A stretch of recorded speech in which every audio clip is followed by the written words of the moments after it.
Bahagianya Via Valen, seminggu nikah, pamer diajak suami bulan madu ke Stadion Manchester United. Seminggu menikah, Via Valen kini pamerkan momen bulan madunya. Tak tanggung-tanggung, Via Valen rupanya menikmati bulan madunya bersama sang suami, Chevra Yolandi di Inggris. Via Valen dan Chevra rupanya memilih menyambangi Stadion Old Trafford, Inggris sebagai destinasi bulan madunya. Old Trafford adalah sebuah stadion sepak bola yang berlokasi di Old Trafford, Greater Manchester, Inggris dan merupakan markas klub Manchester United. Momen romantis dan mesra Via Valen dan Chevra Yolandi saat berada di stadion tersebut dibagikan melalui akun Instagram Via Valen. Pedangdut tersohor di tanah air itu nampak mengenakan baju sepak bola kompak dengan sang suami. Dengan baju berwarna merah nyala dan tulisan nama keduanya di punggung, Via dan Chevra terlihat bahagia. Via dan Chevra juga mengabadikan momen saat duduk di tribun stadion dengan latar belakang rumput luas yang hijau. Chevra Yolandi mempersunting Via Valen pada Jumat 15 Juli 2022 setelah mengadakan pengajian. Acara pernikahan Via Valen dan Chevra disiarkan secara langsung melalui stasiun televisi Indosiar.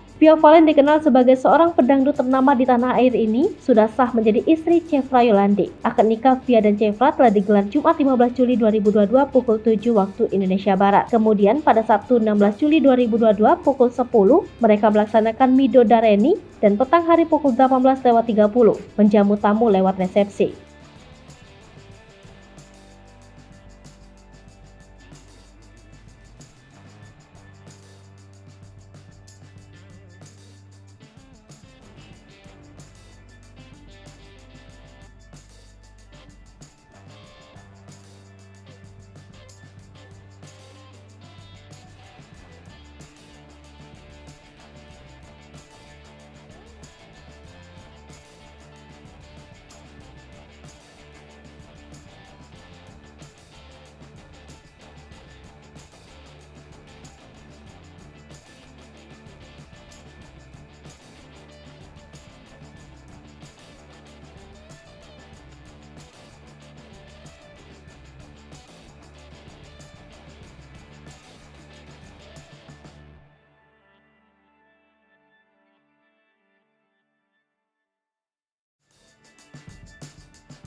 Hai pemirsa Sri Popo TV, jangan lupa komen, like, dan subscribe, serta tonton terus berita-berita terupdate lainnya ya.